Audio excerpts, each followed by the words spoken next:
In the last days of March, I received more news about those man-eaters. The three of them had together killed and eaten 2 men from Mahdi village. It meant their confidence was slowly increasing. If the conditions had been normal, hunters would have come from far-off places to kill those tigers. The government would have announced good rewards, and their deaths would not have taken so long. But because of the chaos across the country, the arrival of hunters had completely stopped. Even the local hunters were quiet. I was the only one who kept after them constantly. In the first week of April, I left Bhopal and reached Mahdi village, the same afternoon, passing through Kararia. A few miles beyond Mahdi, where I had killed first man-eater. And just a few days earlier, 2 men had been killed there again. So I stayed there for a day, studied the incidents, and walked through the forest to examine different spots. Staying there longer was useless because man-eating tigers usually leave an area right after an attack and do not return for quite some time. It is one of their small tricks. According to this habit, it seemed unlikely that the man-eaters were still in Mahdi. So the next morning at 10 o'clock, I left by bullock cart toward Julaband. From 10 to 11:30, our cart moved along the side of a stream. 2 bears, probably out of curiosity or habit, followed the cart for about 2 miles, then went back into the forest. The cart was about 2 or 3 miles before Julaband, when the sound of a peacock suddenly made me alert. The forest there was not very dense, but there were small and large hillocks and scattered rocks. Among them grew thin, tall custard apple trees. There were not many bushes, in the direction from which the peacock's call came. There were moher trees, wild berry trees, and some others, but the undergrowth was still sparse. Sometimes nature becomes so kind that it feels surprising. From the peacock's call, I was able to guess quite a low. I was just about to pick up my rifle when a langur gave a familiar warning call, to tell its companions about the presence of a tiger. This call of the langur can sometimes be very helpful for a hunter. On hearing this, I picked up my rifle without thinking, released the safety, and got ready. Seeing me, Dilliver also prepared his shotgun. I was looking forward, just behind the cart driver, while Dilliver faced the rear of the cart. The cart had barely moved 20 yards when we heard the sound of a tiger's attack. It was a terrifying roar, as loud as a thunderclap. At once, a yellow tiger shot out of the bushes with lightning speed and came toward the cart. As soon as the shock of the roar passed, I took aim. At that moment, the tiger was hardly 20 yards away. It had probably just completed its first leap and was about to make his second leap. Suddenly a second tiger burst out of the bushes and charged toward the cart at the same speed. I immediately pulled the trigger. By God's grace, the bullet struck straight in its heart, and the tiger fell on the spot. The sound of the rifle frightened the bullocks, and they bolted forward. The road was uneven. The cart was bouncing violently, and there was a real danger of it overturning. Just then, Dilliver shouted, "Sir, the tiger is coming." When I looked back, I saw a large tiger about 15 yards behind us, following at a slow trot. I knew it would not attack just then, because it understood that no one could stay steady in the violently bouncing cart. Either the cart would overturn, or someone would fall out. That tiger was waiting for such a moment so it could easily take its prey. I scolded the driver and told him to stop the bullocks. It was strange that even after one tiger had fallen, the second was not frightened at all and continued to chase the cart. In that tense moment, I felt that the .375 Magnum might not be enough to finish the tiger at such close range. So I put that rifle aside and picked up the .450 Express double barrel. I readied it and, from the bouncing cart, took aim slightly above the tiger's lowered head and fired. The bullet struck a little to the right and went into the ground, but the loud noise of the shot made the tiger stop at once. At the same time, the cart wheels got stuck in the branches of a fallen tree on the road, and the cart stopped. I took this as a gift from God. I quickly aimed at the joint of the tiger's neck and shoulder and pulled the trigger. The tiger let out a loud roar and leapt 4 or 5 feet into the air. I immediately put down the empty rifle and picked up the .375 Magnum. As soon as the tiger fell to the ground, my second bullet struck its chest. In the blink of an eye, I opened the bolt, chambered a third round, and fired along the line of its heart. But the last 2 shots were not really necessary, because it had already died from the first bullet. The cart driver jumped down to grab the bullock's reins. I kept shouting at him not to get down, but after seeing the tiger fall, he had gathered enough courage. For a while, I sat quietly on the cart. Then I first reloaded the .450 rifle and climbed down. The tiger lay completely lifeless. Even then, Dilliver threw 3 or 4 stones at it to make sure. This was a young tiger measuring 8 feet 9 inches. The second tiger, the one I had shot earlier, was found about 50 yards away.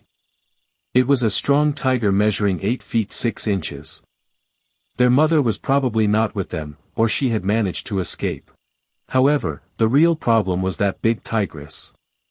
It was more important to kill her than these 2 young tigers. With great difficulty, we all together lifted the 2 tigers onto the cart and headed toward Julaband village. The village was not very far. On hearing the gunshots, 10 or 12 armed men were already coming to find out what had happened. When they saw the tigers, they began to dance with joy. Despite my warnings, 2 young men ran toward the village, shouting and abusing the entire tiger family, so they could spread the good news. When we reached near the village, a crowd was already waiting. They took us into the village like a procession. The tigers were placed in the village square, and every young man, old person, child, and woman came to see them. Some villagers believed that the Sir must know some kind of magic or secret method that allowed him to aim straight at a tiger's heart. I was staying at the house of the village headman, named Juggernath. He had cleared out a small but clean house at the edge of the settlement for me to stay in. One night, since the landlord had not come, I lay down on my bed. I was looking through a magazine when the call of a tigress, from about 2 miles away, made me alert. The sound came again, and I guessed that the tigress was in the nearby forests, searching for a mate. It was that time of the season when the female looks for companionship. It was possible that the 2 tigers I had killed earlier that day would have responded to her call, but death had taken them first. I am mentioning this because I can distinguish between the different calls of a tiger. The call used to summon a lost companion is different, and the call used to invite a passionate suitor for mating is different. The call I was hearing was not meant for a lost companion. It was full of emotion, desire, and the energy of youth, clearly meant for mating. If a male tiger is able to meet the female's need, and nature is urging him toward companionship, he immediately answers such a call. I once witnessed a strange incident. 2 tigers responded to a tigress's call, and they fought a terrifying battle throughout the night to win her. Just before dawn, one of the rivals fell badly wounded, and the other tiger left with the tigress to celebrate their union elsewhere. From this call, it was difficult to decide whether this was the same dangerous tigress, whose 3 man-eater cubs I had killed, or some other tigress. If it was that indeed tigress, then it was strange that she was again seeking a mate from an old relationship. And if it was another tigress, then where had that man-eating tigress gone? That night, I woke up several times. Once or twice during the night, I heard the tigress's call again, which reassured me that she was somewhere in these forests. Just before dawn, when I woke up, the tigress's call came from the other side of the river. After that, neither could I sleep, nor did I hear the call again. After the morning prayer, I got ready to go into the forest. Dilliver knew that I always had breakfast after the prayer, so within a few minutes, the meal was brought. There were soft, hot parathas fried in pure ghee, an egg omelette, and 10 or 12 pieces of roasted goat meat. I had to eat this breakfast because during a hunt I always ate heavily, so that if I had to spend the entire day in the forest without food, I would not suffer. After eating, I loaded cartridges into my .450 bore rifle. I checked the cartridges placed under the collar of my coat. I looked at the knife in my waist belt. I filled the revolver with bullets, fixed it at my waist, and walked through the village fields toward the river, from the other side of which the tigress's call had come the previous night. As soon as I crossed the river and stepped onto the opposite bank, a chinkara suddenly darted out of the bushes ahead and ran away. For me, this was a good sign. I kept moving deeper into the forest. At that time, the Karoli fruit was at its peak. I kept feeling tempted to stop and eat some, but I did not get the chance. Still, I plucked a few fruits while walking and ate them. The whole day passed as I roamed the forest. I explored many valleys, hills, and streams, but nowhere did I find fresh pug marks of the tigress. I can easily tell the difference between the pug marks of a male and a female. All the tracks I had seen until then were old, and most belonged to male tigers. At 3 o'clock, I was returning to the village when, beside a stream where there was soft sand and grass, I saw the tigress's very fresh pug marks.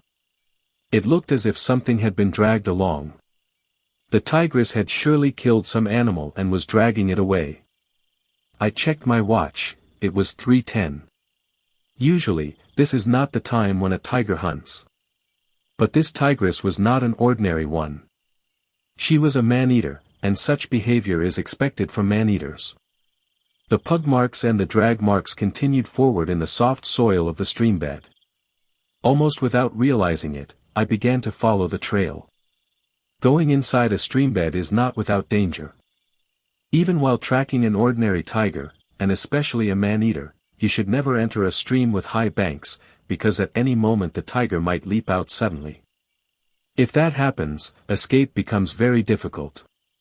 I was walking along the edge of the stream because the banks were not high, and there were no bushes where a tiger could hide. For about 10 to 12 yards. On both sides, I could see clearly for nearly 100 yards. There were trees, but they were far apart from each other. After walking for almost a furlong, the tigress left the bank of the stream and turned toward the south. I stopped right there. At the point where she had turned, the bushes were very thick.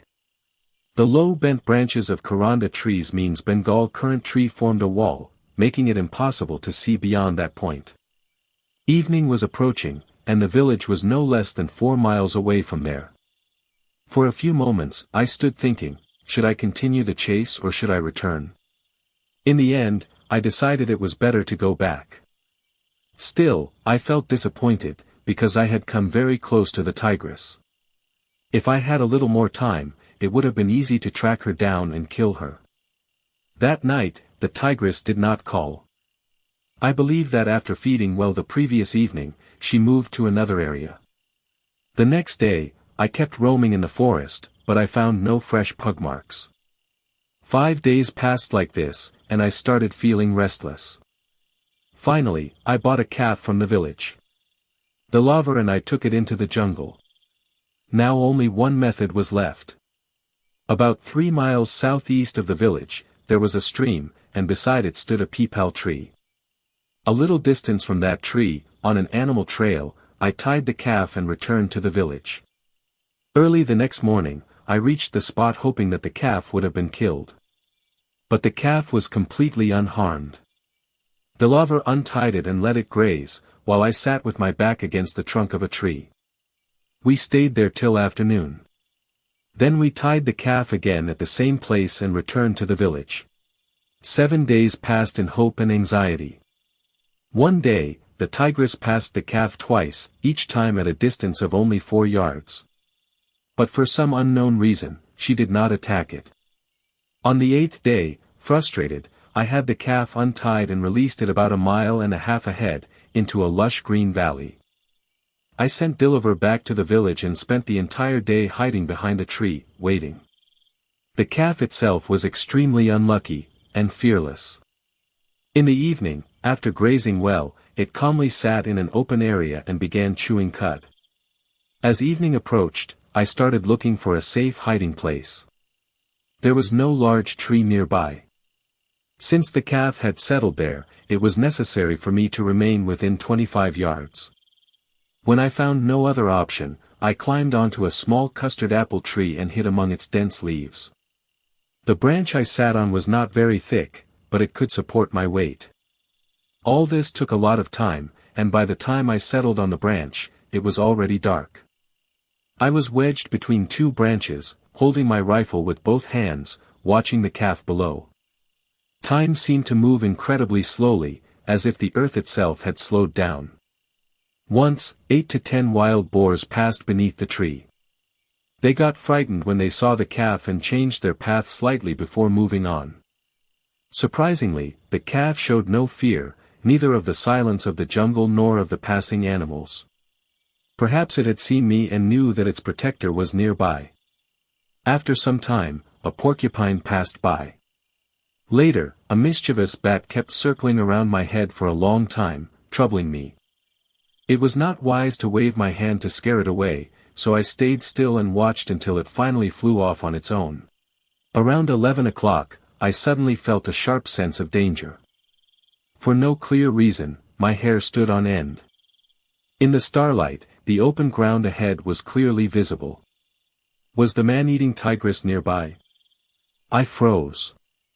It struck me that although I could see nothing in the darkness, the tigress could see everything clearly.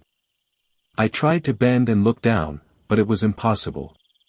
Oh God, I thought, some trouble is surely ahead. Suddenly, the tree shook, as if some unknown force had struck it. I twisted my body slightly and looked back, just in time.